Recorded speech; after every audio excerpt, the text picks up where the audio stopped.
Yo, what is happening, people? We are live for the live stream vid. Just want to go ahead and do a quick post-fight vid of the all-women card that took place not too long ago at the O2 in London, England. I actually watched the co-main events. I didn't watch the other fights. I did catch Lauren Price in her second debut as a pro. She dominated. I think what was the opponent's name? She was 6-6 going in. I think it's Burkill, I believe. But Lauren Price looked pretty impressive on that win. A very slick southpaw. Knows how to. She has very good footwork and balance. So she's definitely going to be a player. Whatnot. Her and Sky Nicholson, who she looked pretty impressive in her prospect about one of her prospect bouts in Australia at the zone on the zone card that took place earlier today. So yeah, a lot of action from the women today. A lot of action. I think Caroline Dubois was also on the card as well. She got a victory. Again, I didn't watch those fights, so the ones I did catch was the two main events. Starting with the co-main event, which is Michaela Mayer versus Alicia Baumgardner. Now, here's the way I scored it, and I know there's a lot of bickering online about how this fight played out. Leading up to it, there was a lot of attention to it because of the animosity between the two, between Baumgartner and Mayer, and it really genuinely looked like there was a lot of hate there between the two.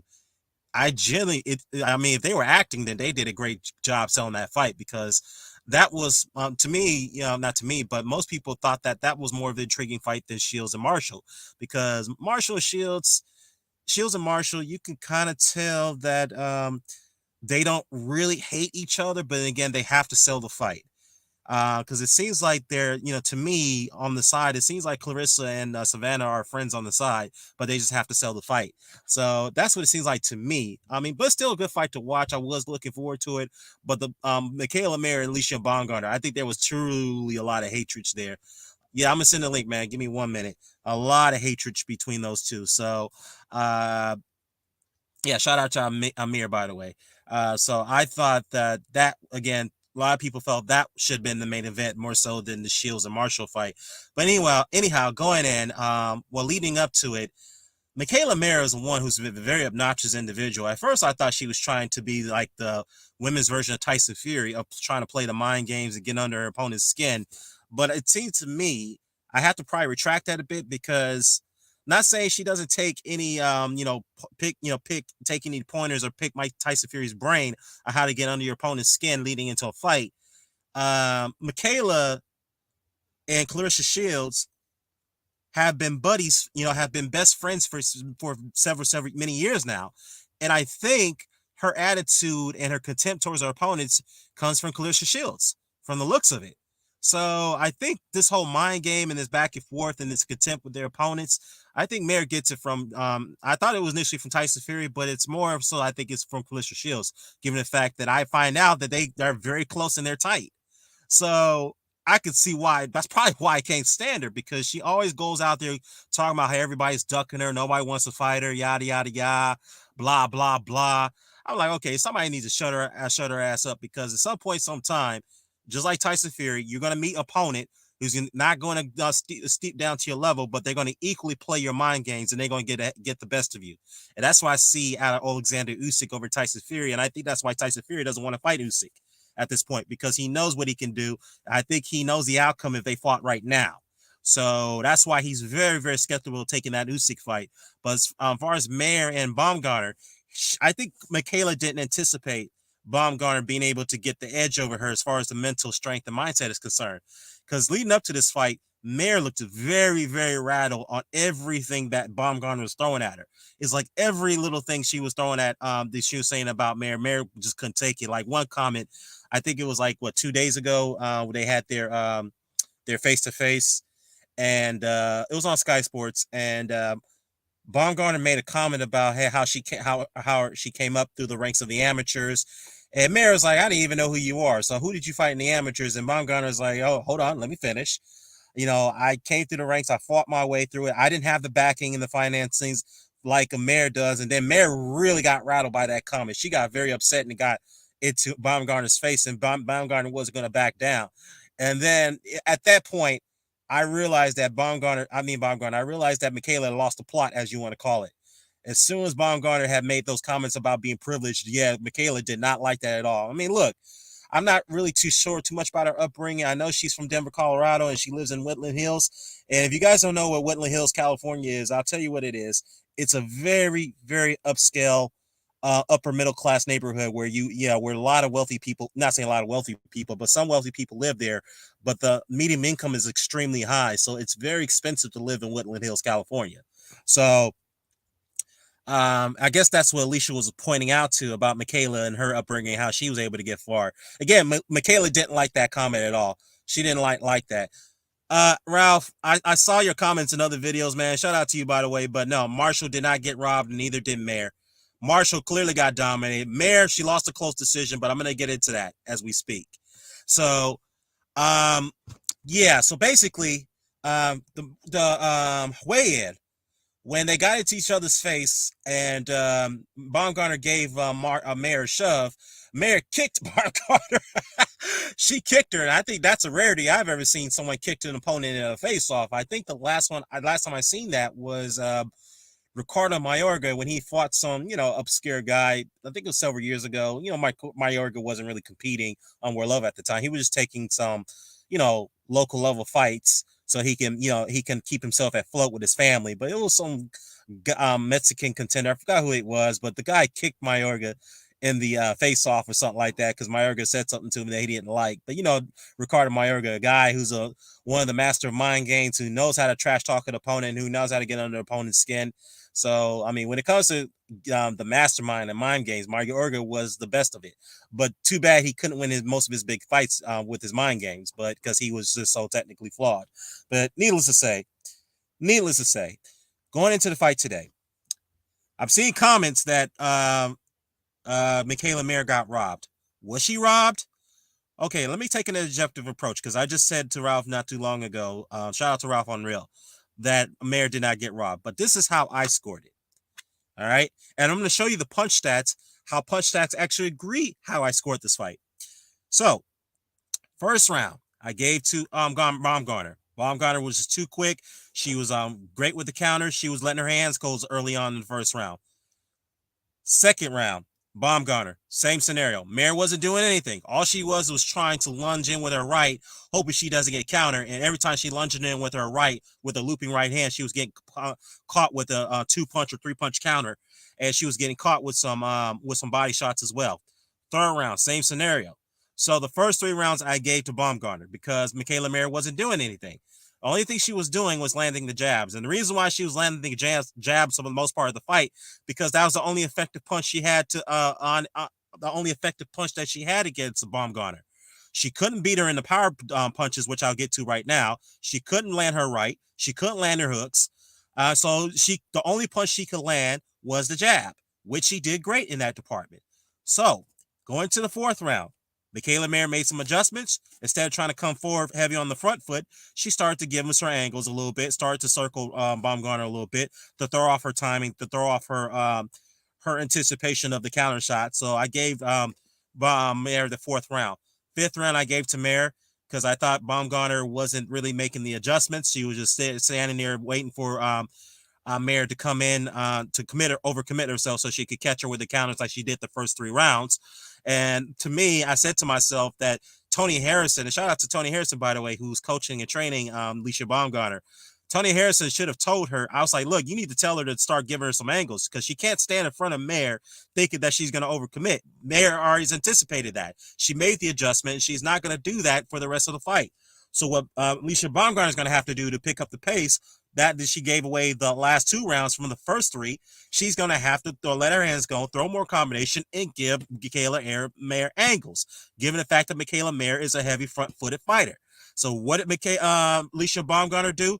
The 6th round, it was close. You could have swung it to Baumgardner, which I did initially, but as the benefit of the doubt, I revised my score in that round and I gave it to Mayer. It was a close round because both fighters landed the same exact punches. So you could have scored that round even if you wanted to, but I gave it to Mayer out of the benefit of the doubt. So it was 3-3 going to the 7th round. The 7th round, this is where the fight got out of Michaela Mayer's hand. What happened was she got dominated. when Baumgartner was letting all her punches go. In fact, that she was getting caught with so many hooks and rights, and she got caught with a stiff power jab. I think that one right there cut Michaela Maer's right eye, and she was hurt from those shots too in that seventh round. She was backing up because she felt the sting of it. And in the eighth round, she lost to Baumgartner as well. Ninth round, I gave to Mayer, but the 10th round, she lost. So my total scorecard was 6-4 for Alicia Baumgardner. If you added a draw, maybe. But to me, this fight pretty much resembles the Sugar Ray Leonard and Marvin Hagler fight. And the reason why I say that is because Marvin Hagler had he felt that he got a short end of the stick on the decision. I understand people would believe that because of the 118-110 scorecard, whoever that judge was gave it to Sugar Ray Leonard. But the fact is, if you look at it from an objective standpoint, Leonard won that fight because Hagler gave away the first 3 rounds, arguably the first 4 rounds, by trying to outbox Leonard and by fighting orthodox to throw off his timing. And that was the wrong game plan. So he lost the fight. Michaela Mayer, on the other hand, same situation. She didn't press the action early on. She didn't let her hands go. It seems like she was waiting for Baumgartner to waste her shots early on so that way she could catch her. That was the wrong strategy. Wrong strategy. And I think looking back at that, I know that when the judges read the scorecard, the PA read the scorecards, and Michaela Mayer was upset because she felt she should have got the decision. But in reality, she knew she could have lost that fight because after that, the last bell rang in the 10th round, she didn't seem like she was confident that she won the fight. She had no confidence that she won because she probably knew she gave away the early rounds and there was a possibility that the judges wasn't going to see it her way. She knew that. So if anybody's upset, she has to be upset at herself because she gave away the first 3 rounds. She did. So to further elaborate my point why I felt this was the fight that Baumgardner won and it was no robbery, I'm going to show you the punch stats. And I know punch stats don't always tell you the fight, don't tell you the outcome of the fight, and the judges don't look at punch stats to determine their decisions. I know that. But at the same time, I have to give credit when credit is due. Punch stats pretty much played out pretty much saw the fight the way I seen it. And some with an objective eye saw it as well. So let me go ahead and bring up those stats for you. Just give me 1 minute. Bear with me here.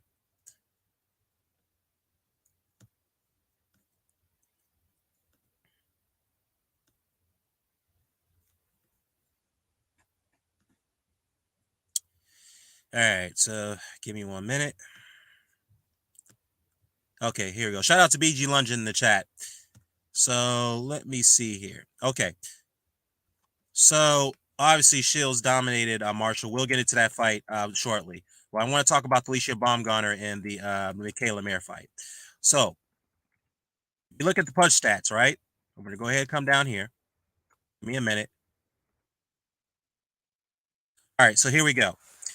So if you look at this paragraph here, I'm going to go ahead and highlight it. All right, I'm going to make sure I get every letter here and numeric codes or symbols. So Baumgardner landed 116 out of 335 punches thrown, which is pretty much a 35% connect rate.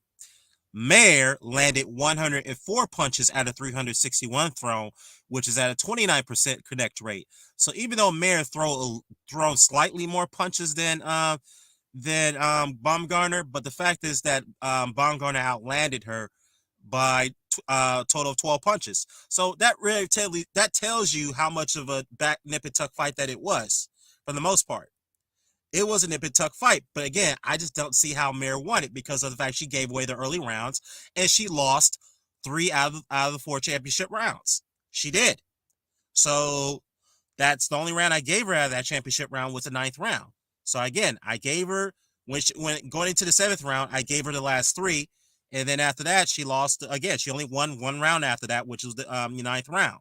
So again, Baumgardner landed. Excuse me. I'm gonna go ahead and highlight it. I don't know how I lost that.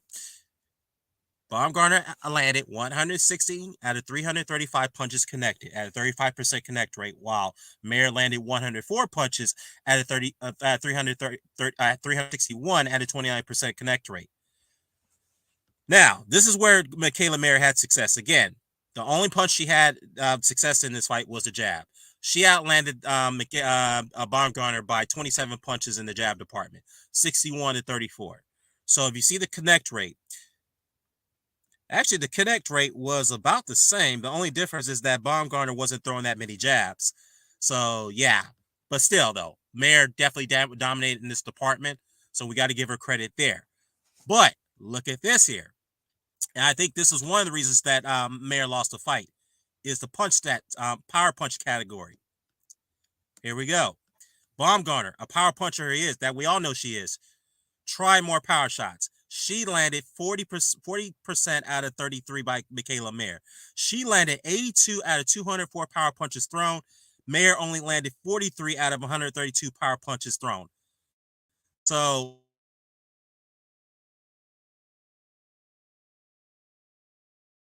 those anyone's landed power punches on Michaela Mayer more than Maya Mahamadouche had done. So uh, that right there is another telling story. So with that said, Mayer dominated in the jab department, but Baumgartner definitely dominated in the power punch department. In fact, in that seventh round, Mayer was hurt in that round by Baumgartner, which when those combinations was thrown and those power punches that Baumgartner landed on her. In fact, had caused a cut over her right eye. And good job to the cut man. I think Manny Robles was the cut man for that fight. He did a good job containing that cut over her right eye. So, was no robbery. So let's cut the nonsense, guys. Mayer did not get robbed in this fight. It was a close fight. She lost it on a very close decision. It was a fair scoring. To me, I felt that the judge who scored it 97-93 for Mayer, I thought that was way too wide for my liking. I honestly, I don't see how Mary really won because again, the first three rounds and the fact that she lost all the championship rounds except for one, I thought those are the reason why she lost the fight. So she has no one else to blame but herself. She knew she should have started faster, and that's what happened.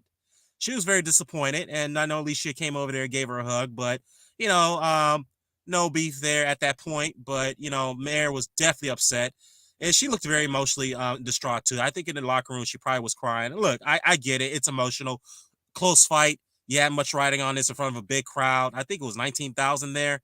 You're in, you're fighting overseas. This is your big moment, and and you just came up short. She could come back. I'm not sure, what's going to be next for her. I know Baumgartner was asked about a rematch, and Baumgartner said, "Hell no, she's not getting a rematch. I'm fighting Yumi Choi." Now, that hopefully that we can make that fight. That should be an easy fight to make because Eddie Hearn does have promotional rights over Yumi Choi, who's a WBA super featherweight champion. So we could get that. Hopefully, we could get that fight now rather than later. Then that's the undisputed 130-pound fight. I will definitely favor Baumgartner to winning that fight. But I just sat again. Michaela lost that fight. I just don't see there's no robbery there. So let's cut out the nonsense, guys. No robbery. I know the crowd booed the decision. I know Sky Sports commentary was a little bit biased over for Mayer. But it is what it is. And hey, I also have to point out that hey, Eddie Hearn's got a little success here today because that's his fighter, Alicia Baumgartner. So she so she came through whatnot on the match for the Matchroom stable today. So, congratulations, Alicia Baumgartner. Would I love to see a rematch? Absolutely. But I have to also point out that Michaela Mayer, the weight disparity between the two, Jesus Christ, Michaela Mayer looks like I can't see how she even makes 130. She looks big as hell to be at that weight class. And I could see why how she struggles to make that weight because this is exactly what Baumgartner was alluding to. It's like you too big to be at this weight class. What's she gonna do? What's next for Michaela Mayer? Is she gonna stay at 130? No, I doubt that. I think she's gonna have to go to 135. I just don't see how she can make 130 any longer. I think she's gonna have to move up. There's plenty of fights for her to make down up there. Hopefully she can get a fight with Jessica McCaskill. But obviously, if she wants to fight McCaskill, then they're going to have to go at. It's going to be probably at 140 because McCaskill cannot make 135 anymore. She's too big. She's naturally 140-pound fighter now. So, yeah. That'd definitely be a rock'em sock'em fight. But the thing is that Michaela, I'm not sure if she's going to get the respect of Jessica McCaskill because McCaskill has got an iron chin and she could take a punch and she hits hard as hell. She's got heavy hands for a lady. So yeah, McCaskill can hit very, very hard. Slow. sometimes can be a little bit awkward. And I like Jessica, but she's got the will, she's got that iron chin, and she throws a lot of punches like it's no tomorrow. So that would be a very difficult fight for Mare. You know it's going to get very tough for her. Same thing with Baumgardner. So hopefully we could get that Yu Ming Choi fight. But other than that, we'll have to wait and see. Now on to the main event. Clarissa Shields versus Savannah Marshall. And Clarissa ring attire, she came out as Apollo Creed. I think the English fans didn't appreciate that kindly, but this is a very interesting fight. Um, I know BG London said Marshall got robbed. I mean, I must have seen a different fight. Yeah, no, Marshall did not get robbed. She clearly got dominated. Even Savannah's biggest fans could tell you that she lost that fight. So yeah. But yeah, other than that, let's go to get into the fight before my laptop runs out of battery. I know Amir wanted to link, but I won't be on this long, man, because I actually have to have something to do after I give my post fight thoughts. But going into the fight, the way I scored it, Clarissa clearly dominated the first 5 rounds. I know people are going to say, how are you going to say that, Dan? Because Clarissa was fighting off the back foot for the most part. I was like, yeah, but she was effective. She was landing all the power shots. She was landing some devastating body shots, and she buzzed and hurt Savannah throughout those rounds. So, and Savannah was fatigued, and I think it was due to the fact that she was taking way too much punishment, and she was taking way too many body shots. So I gave Clarissa the first 5 rounds. And then the 6th round I gave to Savannah. I thought she started to up her work rate a little bit. She started to pin Clarissa to the corner, but it wasn't really effective because even though I gave her the benefit down, I gave her that round along with the 7th round. But for the most part, Savannah was smothering her own work. And that's why most of the shots she was throwing didn't really have much pop, or not saying pop, but she didn't have much authority on them. It's just that Clarissa didn't give her much room to extend those shots to get leverage on it. And that's the thing about a long rangey fighter like Clarissa Shields. Clarissa Shields, Savannah Marshall. The way to beat her is that you gotta let her smother her work. You gotta get in the inside of her range, not give her the mid range and not give her the long range, as Tiffany Bradley pointed out in that fight. So you have to keep the fight at close quarters. Savannah smother her work and spin her around and then pin her to the ropes. And that's exactly what Calista was doing for the most part of that fight. I think in the 8th round, I scored it for Marshall. So I gave her the last 3 rounds after the 5 rounds because she was picking up her work rate. But after that, the championship rounds, for the most part, Clarissa won the last 3 rounds. That's 8, 9, and 10. So out of the championship rounds, Savannah won one of them, which is the 7th round. But after that, she clearly lost the last 3. And if you look at the punch stats, I mean, that's how dominant Clarissa was. I mean, she outlanded Savannah Marshall by like nearly 40 plus punches. That's how dominant she was. She dominated her in the jab department. I don't know. Let me look at the jab department. I think Savannah got the best of her in the jab department slightly. I could be wrong, but let me check. Let me look at that. Um, So yeah, as far as outlanded punches, Clarissa outlanded Savannah 174 to 132. Jesus Christ. 174 to 132. Whoa, that was domination right there. I don't know if that's not domination. Then tell me what is. It looks like there's not much. I mean, I gotta find those punch stats because I'm curious to see what was the jab department looking like. It looks like Clarissa may have won that department as well. As far as power shots, no, there's no debate there. But as far as jabs, again, I definitely want to see what was the stat, what was this I can't even pronounce the word statistic looking like. So let's see here.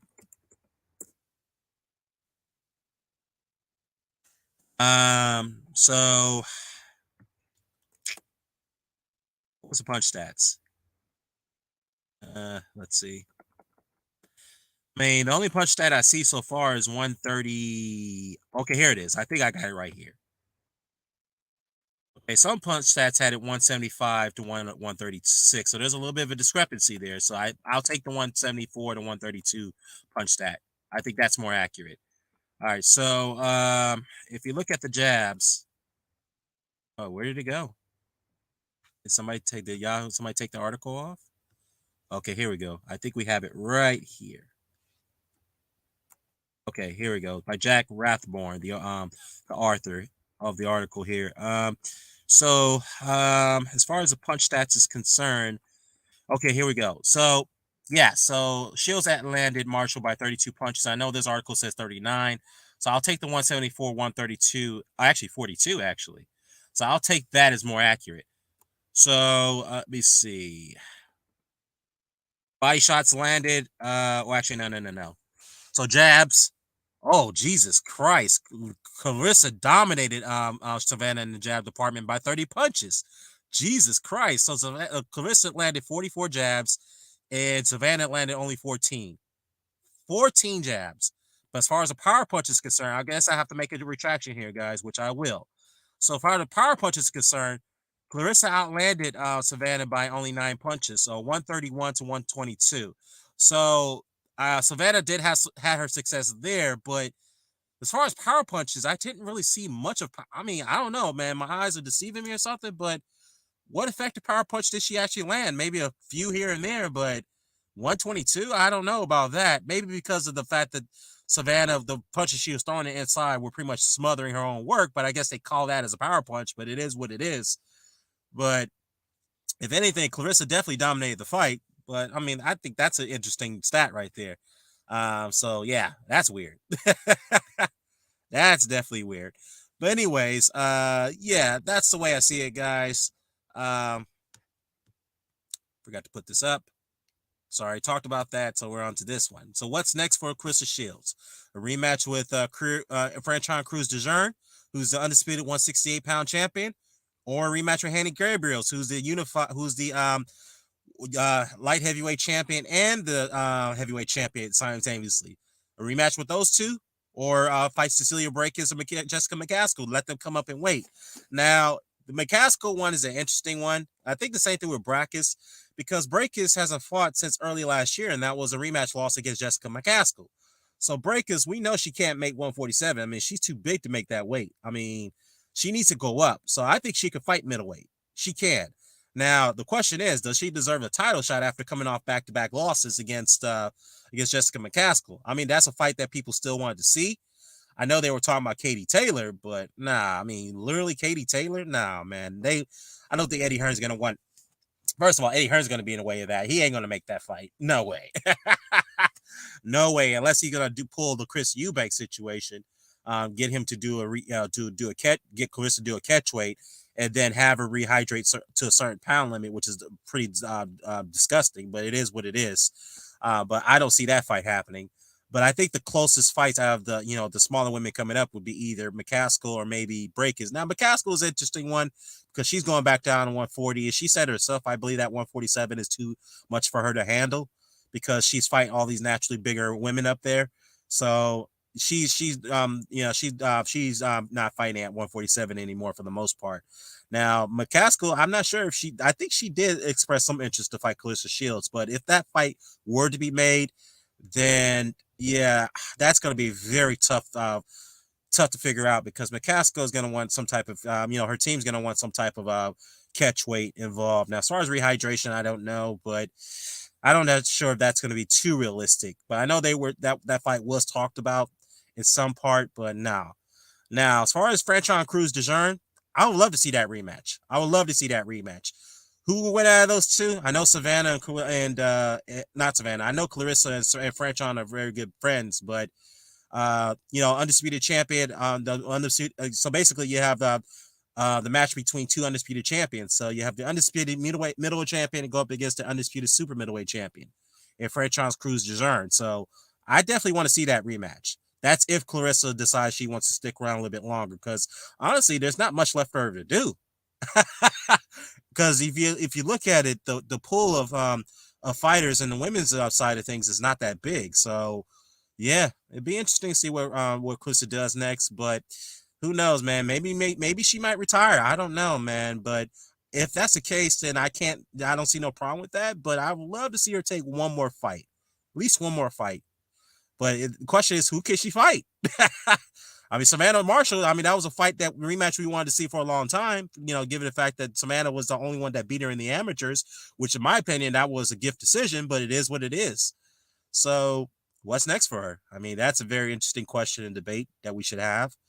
So yeah, as far as Savannah Marshall's concerned, what's next for her? I don't know. Back to the drawing board. There's definitely a lot of fights for her. I mean, she can fight Clarissa's leftovers, as you want to call it. A fight with Christina Hammer. That would be a very tough fight for Clarissa Shields. I think I'm not Clarissa Shields for Savannah Marshall. I think Savannah could win that fight because the thing about Christina Hammer is that she could fight. She's a very effective fighter from the outside. But the thing is, too, if you push her on the back foot, she's not very good at fighting on the back foot.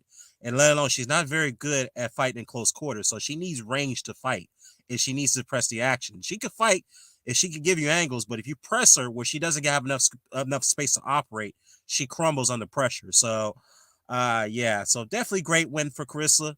Pound for pound, number one, no debate, no dispute. Don't tell me about Katie Taylor. I know that the argument is going to come in. Oh, Katie Taylor's fought this. She beat who? She beat the who's. She's been in the ring with who's. Yeah, I get all that. But her biggest fights, let's all take it to account here. We have to take this to account. Her biggest fights, she arguably lost. In my opinion, she lost to Delphine Pursoon, the first fight. The second fight, you can argue she nicked it, but it was a close fight. But some people felt she lost that one too. Amanda Serrano definitely lost that fight. I don't give a fuck what anybody says. Excuse my language. She lost that fight against Serrano. It got a gift decision. Jessica McCaskill, close fight, but some people felt that she got a gift decision there because the way the judges scored it. They scored it way too wide for Taylor. Way too wide. So her biggest wins are controversial, kind of similar to how Canelo fights, whatnot. So this win over, see, the thing about Clarissa, her biggest wins, she's dominated those wins. She dominated Gabriels, even though she got knocked down in the first round, but she dominated Gabriels in that fight. Hannah Gabriels, that is. She dominated Christina Hammer. She beat Franchon Cruz DeJean in her first professional bout. Dominated that fight. Actually, that was a little closer fight. Excuse my language. Actually, I'll take that back. The Franchon Cruz fight was a little closer, even though Clarissa did win. It was a dirty fight, but yeah, Clarissa definitely won that fight. So she beat Franchon Cruz DeJean. She beat Nikki Adler, but obviously, we all know Nikki Adler was not a very good fighter, but she did take her title. Let's point that out. All right. She beat Christina Hammer, which many people felt that she was going to lose that fight. Dominated her. Well, I thought she was going to lose that fight. She beats, who else she beats? She beats Hannah Rankin. Good fighter, good, light middleweight. She beat her. Savannah dominated her. Dominated Savannah Marshall. So what is there for Clarissa to do? What is it there for her to do? I mean, she beat Abazian, obviously she dominated that fight as well. So what is there for Clarissa to do? I mean, all her big wins, she dominated. Other than the Franchon Cruz fight, that was a closer fight, but again, she clearly won it. She was a clear winner, a decisive winner, I should say. So what is there for Clarissa to do? My point is that, again, she is the pound for pound best fighter in the world, universally recognized. In my opinion, there should be no debate about that. No debate. I don't want to hear about Katie Taylor. I'm sorry. Katie Taylor is a good fighter. She definitely deserves to be one of the best ranked in the world pound for pound. But again, if you look at her, the way she won her fights, they're either controversial or gift decisions. Let's be honest. So they're actually the same thing. Excuse my language. I mean, I keep saying excuse my language. Pardon me, I should say. So yeah. So that's my take on it. Congratulations, Clarissa. Great win, deserving. So yeah, let's hopefully she does move on. I'm just be curious to see who she fights next. But other than that, I'm gonna close this out, guys, and then I'm gonna come back after the Wilder and Helenius card is done. And yeah, and I know Haney and Kambosos rematch is going ahead before that, so maybe I'll do a post fight on that one, but we'll see how that turns out. A great night and great evening of boxing, man. I mean, this is a very, very good evening. Probably one of the greatest evenings I've ever seen. I mean, the women started off, great showing from them. So now we have to end it with Wilder, Helenius, and Haney Kambosos. Let's see how those fights play out. In the undercard, by the way, I got to point out, the PBC undercard is actually looking pretty good. I mean, you have the rematch with, let me look at that undercard real quick. I know we got Anthony Durrell and Caleb Plant fight.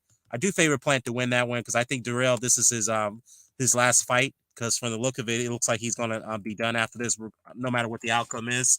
So we're going to have to see. I mean, that's a very interesting fight. Um, who else is on that card? Frank Sanchez. He's fighting Carlos Negron. So I definitely expect Sanchez to definitely win that fight. I think that's definitely a mismatch in my opinion. Who else is on that card? There's a rematch for the smaller guys. Let me see. Who's on the undercard other than Frank Sanchez and Carlos Negron and Anthony Durrell and uh, and Caleb Plant. So let's see. So there's a rematch with the little guys. What was that rematch? Hold on, let me take a look.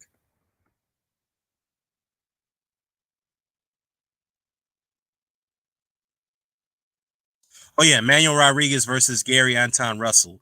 Yeah, that right there. Yeah, definitely got to see that one. That should be a good fight. So yeah. Now as far as the PBC is concerned, I'm gonna have to do a separate live stream on this one because they're going through a financial crisis themselves right now, a crisis where many of their top fighters can't even get dates. And again, that's definitely for a separate video or live stream. I'm gonna be fair, I'm gonna be objective. So if I'm gonna point out Matchroom's under crisis right now, I have to do the same thing with the PBC brand because the way things are looking, it doesn't look too bright for them because the Paramount Network, which is or Paramount Studios, which owns Showtime, whatnot. And I thought CBS owned Showtime. It looked like they sold. I didn't know they made that transition a while back. So that's just me, falling back on certain things, certain situations. So it looks like Paramount's making some cuts right now, and I know one of their critical leaders has left the company, and they're thinking about converting Showtime into a app rather than a traditional linear broadcast outlet like it was, for many years and decades. So, and obviously, I know people are picking up what Adrian Broner said, but again, he may be right because the way things at Paramount is doing right now, the transitions and the restructures they're doing right now, at this point, it could be that the PBC fighters are going to have to look elsewhere. I mean, again, I have to do a separate live stream on that one because, again, it just doesn't make sense to me that we have the undisputed the light middleweight champion Jamel Charlo, who's his mandatory challenger is Tim Tszyu. They have brokered a deal to have that fight scheduled, but that's till next year. And they brokered that deal like 3 months ago, I believe. And we got to wait till next year, early next year, for that fight to happen. I'm wondering, well, wait a minute, hold on here. This is a mandatory fight. Why do we have to wait so long for them to for that fight to kick in? So again, the only explanation is that they are very, very short on funds right now, and many of these fighters are fighting on. Many of these fighters, I should say, are not fighting on non guarantees. Many of them. That's what it seems like to me. And this is a bad, bleaky situation. And I'm just wondering, can they get out of their contracts with PBC? Maybe Al Heyman's contracts with them are ironclad to the point that they cannot seize those contracts. But at the end of the day, those fighters got to get paid. They got to get active, man, because especially Jamal Charlo, we haven't seen him fight for nearly 2 years now. And his wife did a video that went viral a little bit where they were having some domestic trouble, where she pointed out that the man can't even pay his bills, and their house pretty much is foreclosed, so they can't even. This is bad, dude. They gotta do something, man. These PBC fighters gotta get active. They gotta get paid. Adrian Broner, well, obviously he pulled out of his fight. That's on him against Omar Figueroa. But again, to me, it seems like most of these fighters, even the main ones, I want to know if Deontay Wilder is he fighting on the guaranteed or is he fighting on a non-guaranteed, like Wild Robert Lanius is, I think. I mean, this is a weird situation. Again, I have to cover that on another live stream. Yeah, I know, Amir. A lot of these fighters have been active, and this is not good at all. Not good at all. But again, if I'm going to call out Matchroom for their debacles and all their fighters leaving them and them going through their financial troubles, then I have to do the same thing for PBC. But to be fair, I don't think Matchroom is that much financial trouble compared to the BBC. Now, Matchroom, they're still running at float to some extent, but they are looking for investors right now. They're looking for for shareholders, to take to buy in shares into the company. So if that doesn't tell you that they're looking for cash, then that I don't tell me what is. Same thing with PBC. But it seems to me, out of all the rival promoters, it seems like Top Rank, along with Boxer at the moment, along with Sauerlands, with the Wasserman Solomon Sauerland deals, along with Golden Boy, it seems like they're the ones who are running at float right now. Those are the four. Yeah, I agree. Yeah, that's a good point, Amir. Yeah, the match room will be all right. That's what I meant. That they'll be okay. They're not in the bad. They're not is like I say in the bad financial spot like the PBC are, but at the same time, they are looking for other shareholders to buy into the company. I think they may have found some shareholders already, but I know that was reported months ago. But if that doesn't tell you that they were looking for cash, then tell me what is, because they were losing money. And so far, they continue to lose money because they didn't make money off those two Canelo fights on pay per view. They lost money on those fights. And the Joshua and Usyk bouts, I think they made some revenue there, but they definitely lost a lot of money on the Canelo bouts. And their cards elsewhere around the world, did those cards really make money? I doubt it.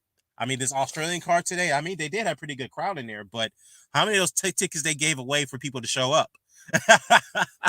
So I mean, this card was featuring a bunch of prospects. I mean, look, the Australian fans, they do come out and watch their nationals and home, their home base fighters fight. So they do have a pretty good fan base there. But at the same time, how many of those tickets did they comp for those fans to show up at that Australian card today? So yeah, I have to do another live stream video on that one. I have to go into depth detail about the PBC's crisis. But other than that, let's enjoy boxing for what it is. We have a great night. Barclays expect to be a good crowd turning out tonight. But again, I don't think it's a sellout, but I expect a good turnout. Other than that, I'm going to shut this down. Until next time, I'll see you guys later. Peace.